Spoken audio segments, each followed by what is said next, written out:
ایک بڑھیا نے حضرت بایزید بستامی رحمۃ اللہ تعالی علیہ سے پوچھا، حضرت میں نے ایک سوال پوچھنا ہے۔ کہا جی پوچھیے۔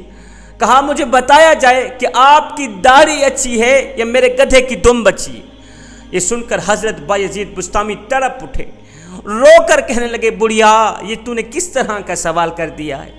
کہا بڑھیا تیرے اس سوال کا جواب فی الحال میرے پاس نہیں ہے، یہ تو مرنے کے بعد ہی بتا سکتا ہوں کہ تیرے گدھے کی دمب اچھی ہے یا میری داڑھی کے بال اچھے ہیں۔ تیرے اس سوال کا جواب تو مرنے کے بعد ہی دے سکتا ہوں۔ بڑھیا نے کہا پھر دینا ضرور۔ حضرت بایزید بستامی رحمۃ اللہ تعالی علیہ کا 72 سال کی عمر میں انتقال ہوا۔ 72 سال کی عمر پئی جب آپ کا انتقال ہوا، کچھ دن بعد حضرت بایزید بستامی اس بڑھیا عورت کو خواب میں ملے۔ بڑھیا نے کہا حضرت میرا سوال وہیں کھڑا ہے، مجھے بتایا جائے آپ کی داڑھی اچھی ہے یا میرے گدھے کی دمب اچھی ہے؟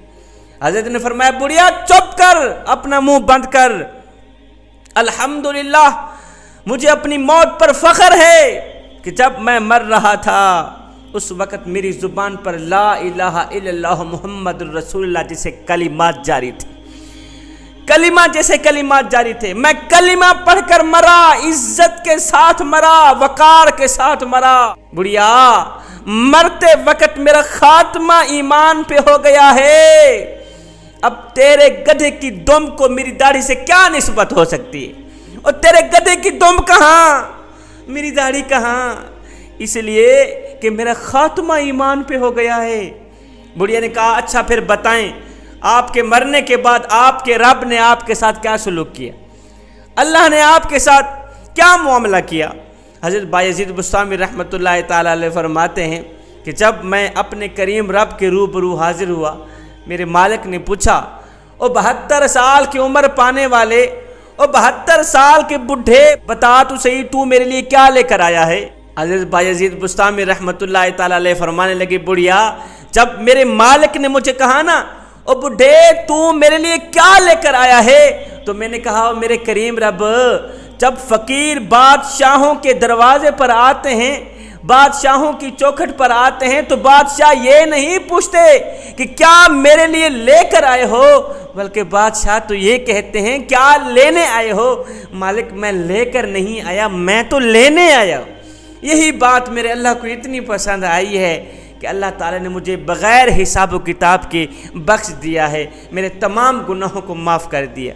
اب کہنے کا مقصد یہ ہے جوانوں، اللہ کے جو نیک بندے ہوتے ہیں نا ان کی نظر کرسی پر نہیں جاتی، ان کی نظر اقتدار پر نہیں جاتی، ان کی نظر پیسوں پر نہیں جاتی، ان کی نظر جائیداد پر نہیں جاتی، مال پر نہیں جاتی، دولت پر نہیں جاتی۔ نہ بندے نہ اللہ کے جو نیک بندے ہوتے ہیں ان کی نظر تو خاتمے پر جاتی ہے کہ ہمارا خاتمہ ایمان پہ ہوگا یا نہیں ہوگا۔ جوانوں اس دنیا میں ہم سب آزمائش میں ہیں، اللہ آزماتا ہے، ہر ایک بندے کو آزماتا ہے مال دے کر، ہر ایک بندے کو آزماتا ہے اقتدار دے کر، کرسی دے کر، پیسہ دے کر، جائیداد دے کر، دولت دے کر، حسن دے کر، جوانی دے کر، طاقت دے کر، قوت دے کر، ہر حال میں آزماتا ہے۔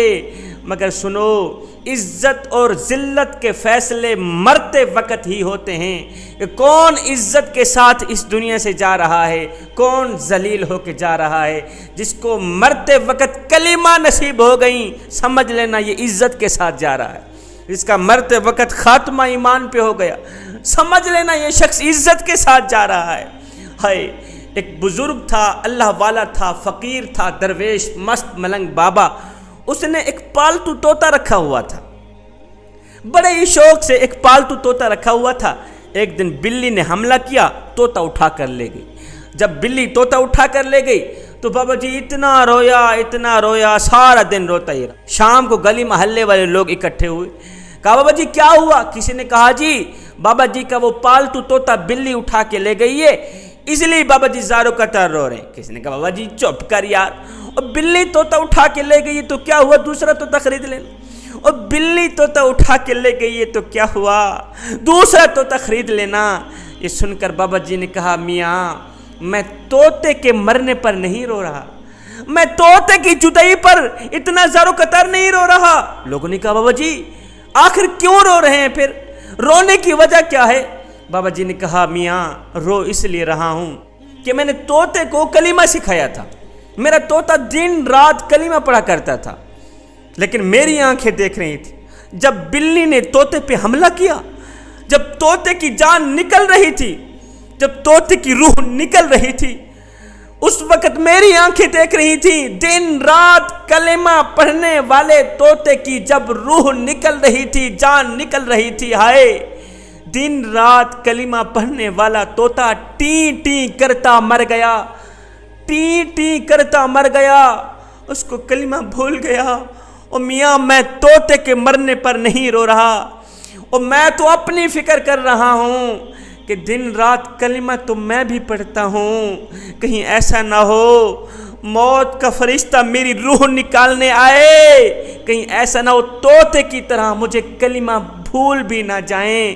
میاں میں تو اپنے خاتمے کی فکر کر رہا ہوں، میں تو اپنی فکر کر رہا ہوں۔ جوانو، اگر مرتے وقت خاتمہ ایمان پہ ہو گیا تو ایسے سمجھنا عزت کے ساتھ دنیا سے جا رہے ہو، اگر مرتے وقت کلمہ نصیب نہ ہوئی، خاتمہ ایمان پہ نہ ہوا تو ایسے سمجھنا ذلیل ہو کے جا رہے ہو، یہاں بھی ذلت کے ساتھ، آخرت میں بھی ذلت، اگلے جہان میں بھی ذلت۔ وہ ایک بڑھیا تھی، بڑی ہی غریب سی تھی، اس کے پاس کھانے کو روٹی نہیں تھی، وہ بڑھیا گھروں میں جایا کرتی تھی مانگنے کے لیے، جس کے پاس کچھ ہوتا کھانے کو دے دیتا، کسی کے پاس کچھ نہ ہوتا تو کہتے بڑھیا اللہ دے گا، بڑھیا اللہ دے گا۔ کچھ عرصہ گزرا، بڑھیا کا انتقال ہوا، بڑھیا کے مرنے کے بعد کسی نے بڑھیا کو خواب میں دیکھا، پوچھا اللہ نے تیرے ساتھ کیا معاملہ کیا؟ بڑھیا نے کہا جب میں اللہ کے روبرو حاضر ہوئی، جب میرے اللہ نے مجھ سے پوچھا اے بڑھیا میرے لیے کیا لے کر آئی ہو، تو میں نے رو کر کہا، تڑپ کر کہا او میرے کریم رب تو جانتا ہے ساری زندگی در در دھکے کھاتی رہی، ساری زندگی در در کی ٹھوکریں کھاتی رہی، جس طرف بھی مانگنے کو ہاتھ پھیلاتی آگے جواب ملتا اللہ دے گا، اللہ دے گا۔ مالک میں تو ساری زندگی یہی سنتی چلی آ رہی ہوں کہ اللہ دے گا، آج جب مانگنے کا دن آیا، آج جب اللہ سے کچھ لینے کا وقت آیا تو میرا اللہ کہہ رہا ہے کیا لے کر آئی ہو؟ مالک میں دینے نہیں آئی، آج تو میں کچھ لینے آئی ہوں۔ یہی بات میرے اللہ کو اتنی پسند آئی کہ اللہ تعالیٰ نے بغیر حساب و کتاب کے میری مغفرت فرما دی۔ آج میری قوم کے نوجوان کو جب تھوڑی سی پریشانی آتی ہے تو نمبردار کے دروازے پہ بیٹھا نظر آتا ہے، چودھری کی چوکھٹ پہ بیٹھا نظر آتا ہے، نہ بندے نہ۔ جب پریشانی آئے، دکھ تکلیف یا برا وقت آئے تو تکیے پہ رونے سے بہتر ہے سجدوں پہ رو لیا کر، اس سے اللہ بھی راضی ہو جائے گا، تیری پریشانی بھی دور ہو جائے گی۔ دن میں 5 ٹائم نماز پڑھنے کی اپنی عادت بنا لے، ہو سکتا ہے یہ اذان تیری زندگی کی آخری اذان ہو، میاں ہو سکتا ہے یہ نماز تیری زندگی کی آخری نماز ہو سکتا ہے تجھے تیرا رب آخری بار بلا رہا ہو۔